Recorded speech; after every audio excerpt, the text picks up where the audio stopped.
నా గుండెల్లో పెట్టుకొని గౌరవించే నా పారిశుద్ధ్య సిబ్బందికి ముందుగా మీ అందరికీ నా హృదయపూర్వక నమస్కారాలు, హృదయపూర్వక ధన్యవాదాలు. యాక్చువల్గా నేను అనుకుంది ముందుగా పారిశుద్ధ కార్మికులకి సన్మానం చేసి స్పీచ్ మొదలు పెడదామని.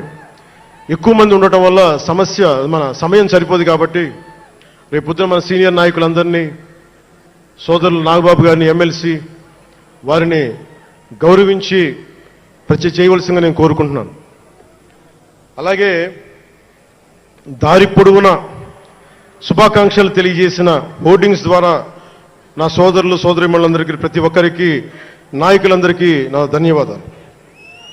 డిప్యూటీ సీఎం పేషి అధికారులందరికీ కూడా నా ధన్యవాదాలు. నా సెక్యూరిటీ సిబ్బందికి కూడా నా ధన్యవాదాలు. ఈ ఆవిర్భావ దినోత్సవానికి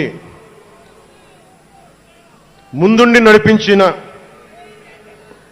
గౌరవ సివిల్ సప్లైస్ మంత్రి, Janasena political affairs committee chairman, నన్ను కాలానికి నా పరీక్షలు పెట్టి కానీ ఒకసారి నిర్ణయం తీసుకున్న తర్వాత ఓడిపోయినా కానీ వెన్నంటే నిలబడ్డ నా సోదరుడు పిఎస్సి చైర్మన్, గౌరవ సివిల్ సప్లైస్ మంత్రి శ్రీ నాదెండ్ల మనోహర్ గారికి నా హృదయపూర్వక ధన్యవాదాలు.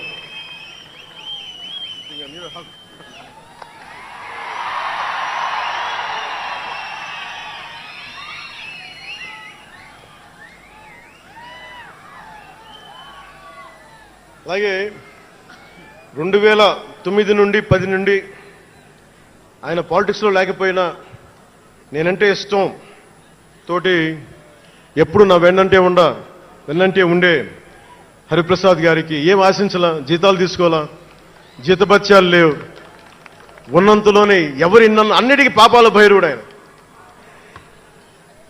పవన్ కళ్యాణ్ ఆ నిర్ణయం తీసుకోలేదంటే ఈయనే ఉంటాడు కారణం అంట. పవన్ కళ్యాణ్ తేలిక మాట నేస్తాడు అందరమాట.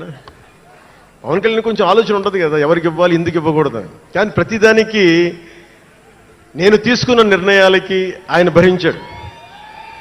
అలాంటి అన్నిటినీ భరించి నా వెన్నంటే ఉన్న